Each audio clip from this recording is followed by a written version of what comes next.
Macy Watkins. No, sorry, I'm Macy Johnston. I got married in May. That's my husband right here, Slade. We love Mossy Oak. We are tied so deeply in this community, in this area. We live about an hour 20 away, over just across the line in Alabama. We love Field and Stream. Been reading it since I was a kid. It's back in print, and that's who I'm here with today. Speaking on Moultrie, this is my camp confessional. That's what we're titling it. So it's a triple whammy for me today with people and companies that I love, that I'm affiliated with, and that I believe in. Mossy Oak hosting the event, Field and Stream having me, and another partner of mine that I love working with and we love using. We have a ton of them, Moultrie Mobile trail cameras. So here we go. I'm gonna start with a little icebreaker. Who uses Moultrie? Does anybody in the crowd have Moultrie cameras? Yeah, you got some Moultries. We use the Edges or what? The Edge. Yep, that's the newest camera. Edge 1, Edge 2, Edge 3, Edge Solar. We got any big ones on camera in the audience, or we're going to be tight-lipped about it? No, we don't? Drop hands, please. Yeah, we're going to start with that so Slade can take notes on who has the big one so we can talk later. All right, so I'm going to open this with a deer that I just was able to harvest last Sunday, and I was preparing for this event. And I was like, well, heck yeah, I'm going to have like new, fresh content to speak on because the cameras helped us get this done. I was like, well, that's timely. So we're going to start out with looking at some videos. Moultrie has a great video mode that we keep our cameras in. And that's my deer. This is on public land in Illinois. He's on a trail right here, and I'll show you more about the setup later in the presentation. Well, this is him, just nosing around. I do a lot of documenting on Snapchat. That's where I post a lot of daily hunting content, and it's my goal to make the person feel like they're on the hunt with me. So I post, I'm like, y'all follow me on Snapchat, go on me with all my hunts this season. So that's an even better kind of diagram. There's also this natural funnel that I've been paying a lot of attention to this season, just anything that creates a barrier, and that was basically, it was a fallen tree. So it's making the deer make a decision, hey, I gotta go this way or that way. Well, guess who's set up in the middle, ready to get them on all sides? I was. So I think I covered everything on that. The wind was blowing, we're looking at it this way. Wind was blowing away. So my scent was blown away from the deer, as it should. I want to get into the cameras we're using from Moultrie. The newest thing is the Edge 3 and the Edge Solar. We keep these Edge Solars, if it's a sunny spot, you don't have to charge them. It's like a put it out and forget kind of camera. The Edge 3s, the features that it's packed in there, pretty amazing camera, HD images. This one, actually, they let me promote this year. They used me because it's exclusive to Academy. It's the Edge Solar in Bottomland, all our favorite color. If you guys have any questions in the middle, just holler. It can be as interactive as we want it to be. I'm going to go into some features of the cameras that helped us key in on this deer, and ones that just help us in general. This is a brand new feature from Moultrie. It's called Buck List. How many of you guys name your deer? Yeah? What's some names of deer we've had over the years? The ghost. The ghost? Did he ghost you? He comes up, he's there for 3 seconds. Ghost Oh. 7 times. So where is he now? Still ghosting or I hope he's still on our highway. still around? Any other cool deer names we've had over the years? I get made fun of because Slade, he'll name his deer something tough, something manly like Titan. That was a Tennessee deer, and Mr. Perfect. Mr. Perfect is his current obsession. But I don't know, I'm a girl, so I'm like, what if we called him Pookie? Or, I hunted a deer on Halloween that I called him Spooky. So I like to have fun with that. But the point is, with Buck List, you can identify those bucks. You can tag them. These are all my unknown bucks that are waiting just to be sorted and, just have that that information, that research on the deer. You can just click on that buck, see when he's been coming by, his patterns, see videos, photos, really pattern him that way and key in on him. That's Mr. Perfect. Plot Master, that's a food plot that I planted, we planted this year. Me and my brother-in-law are going to go after him, see who gets him first. And then Wide Load, which is one that I'm currently on, hoping for him. It's a buck list, very cool feature. I like to call it the hit list. Camera sharing is relatively new in the last few years with Moultrie. As you can see, you can share the pictures, the content without sharing account access. So like I share one with my dad. He doesn't need to be in there messing up my account, but like I know how to work it a lot better. I can share that content with him. I can help him out with the photos. I can see what he's seeing, vice versa. This is Slade. His real name's James. But yeah, we share an account or share content too on there. Very awesome feature. If you're like sharing property with family, buddies that you're hunting with, that you're all in on the same property, share what you want to and don't share what you don't want to, you know. More features from Moultrie. They really get into the data and the research and doing the work for you with the hunt planning. We have ideal wind forecasting, the game plan for your hunt. It'll tell you all the ideal circumstances. It'll do the math and all the stuff for you, just to aid you in those decisions that you're making, where to hunt, where to set up, with all the factors. Also, Deer Survey. It does some really intense research on what's on your farm or wherever you're hunting, as well as property lines and info. Make sure, you know, staying on our property lines. And you can pin your stands in there, so all the info will work together for you.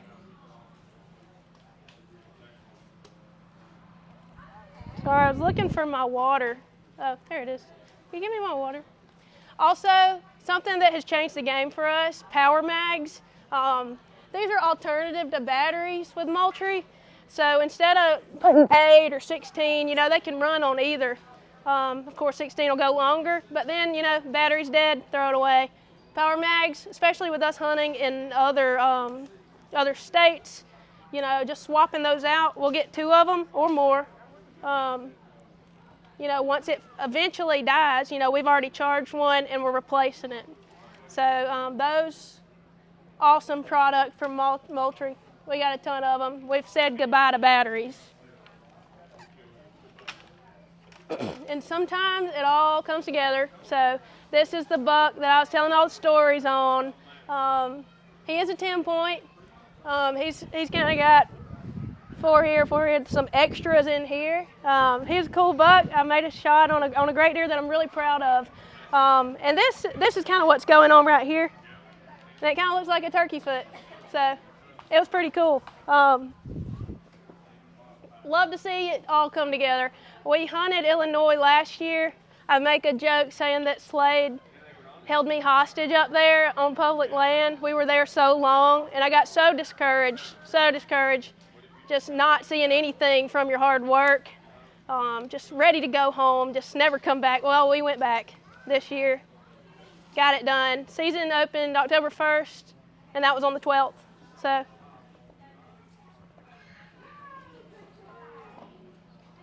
I had to bring in a little faith component to this because this verse is kind of what I clung to. If I'm speaking, you know, you're not going to get out of here without just hearing a little touch of the gospel, you know. So don't grow weary of doing good, for at the proper time you will reap a harvest if you don't give up. And that ties into agriculture, working hard, whatever you do. And that was just what I clung to in hunting. I'm like, one of these times it's going to work out. We just have to keep the faith. And I'm very thankful that it did. So now the Field and Stream team thought it would be really cool if I got into some outdoor journaling. I do have a degree in art. Like, I was that country kid that, you know, went to college. And I told my mom and dad I'm getting a degree in art. So they're like, what are you going to do with that? Well, they figured out all that I could do with that. And it's been amazing to express creativity through hunting and outdoor documenting wildlife in that way. So I have some pictures of my journals. We're going to transition this part into turkey mode. So I know I have some turkey hunters out there. Slade, calm down. Keep your seat. I know y'all are big turkey people, especially in this area. So this was on March 30th. This is how I document a hunt. I don't really do this out in the field because, as you can see, I like to color. I like to really just reflect after the hunt, draw, document. So here I said it was a great week of turkey hunting.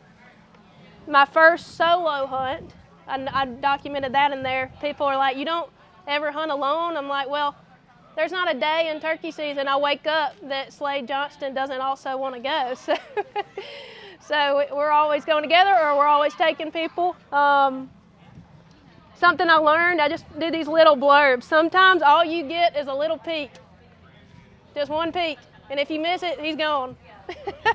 And I wrote that after an encounter with our turkey on our property called Gilbert, and he only gives you a peek. I also learned a lot about transition lines on this hunt. That was a big factor that just clicked in my mind this week of hunting. So going from pines to hardwoods, they love those transition lines, keying in on that, and it's a good place to start on the map when you're looking at the map. It's a good place to set up cameras, looking on all kinds of transitions. What else I learned about strut zones, where turkeys like to hang out and just strut their stuff, you know? So I just kind of put that term on there, strut zone. Other things I learned, it's a lot easier to set up right and swing left than the other way around. Learned how to make decisions off of a map. Also, I love flowers. I love all the botanical stuff. I take note of what's blooming, what's dropping, really anything like that. Sorry it keeps going off.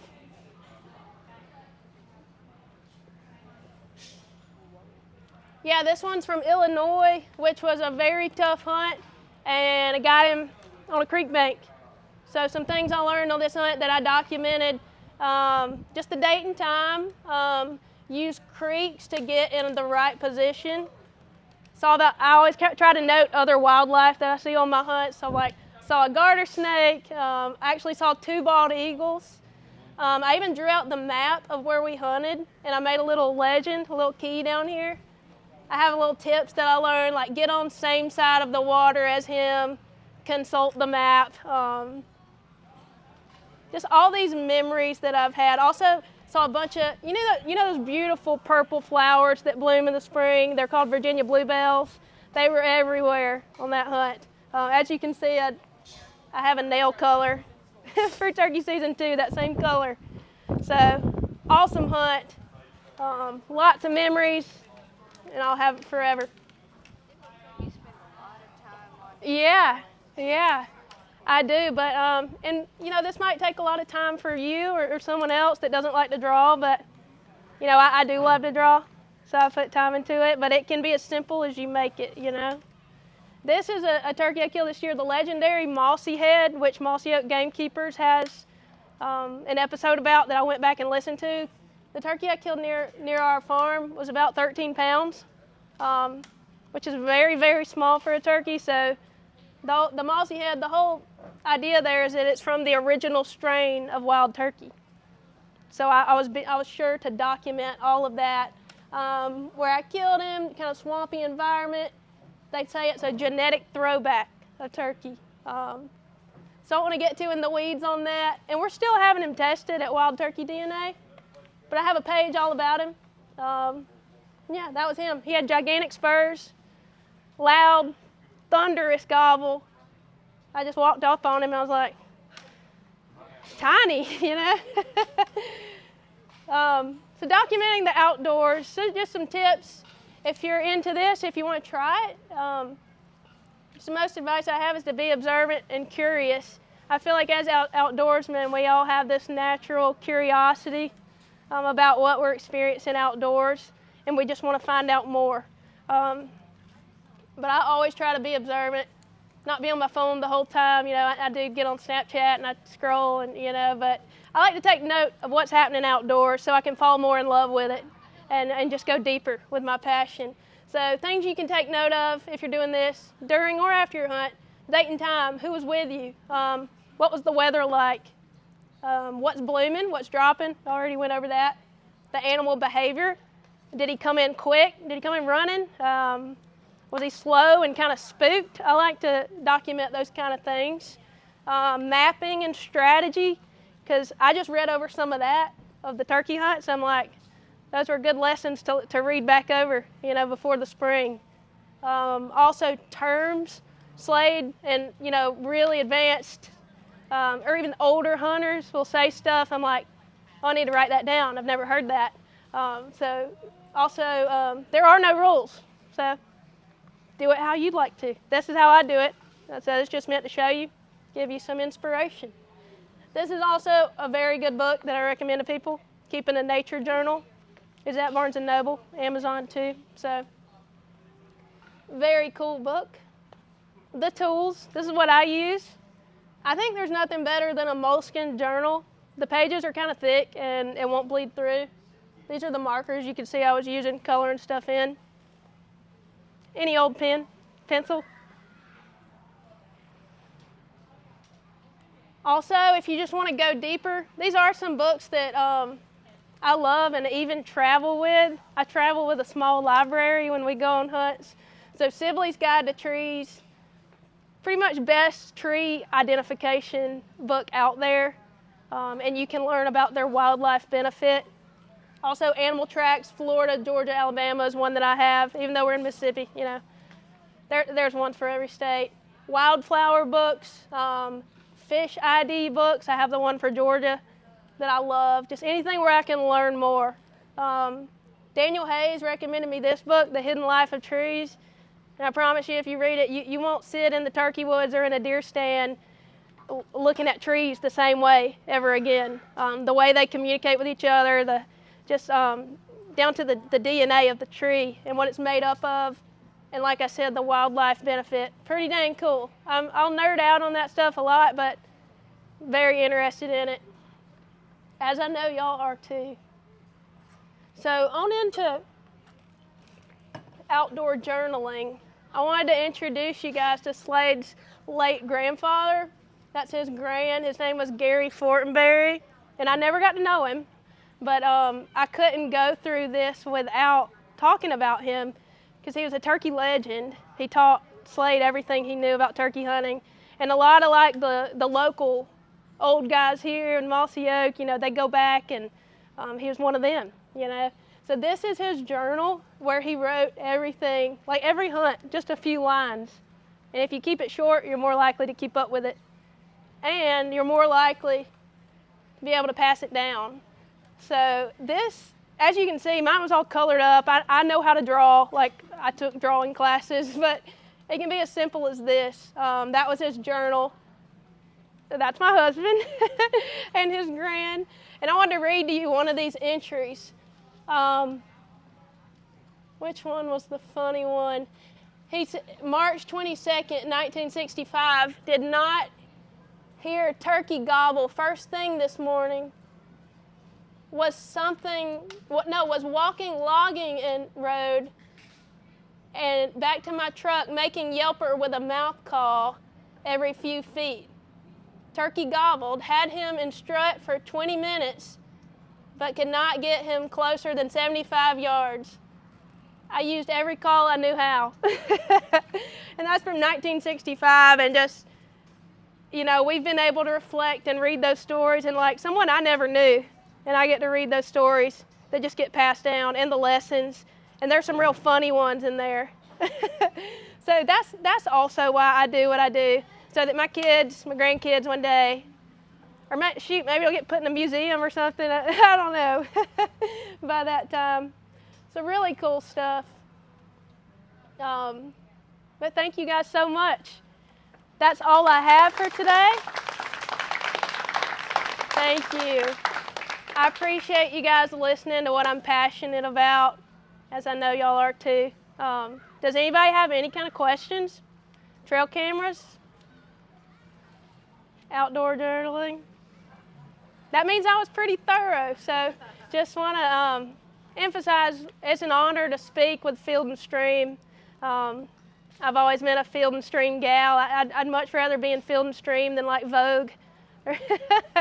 So it has been an honor. Thank you guys for having me, and love my Mossy Oak crew. So yeah, thank you guys for sitting down and listening.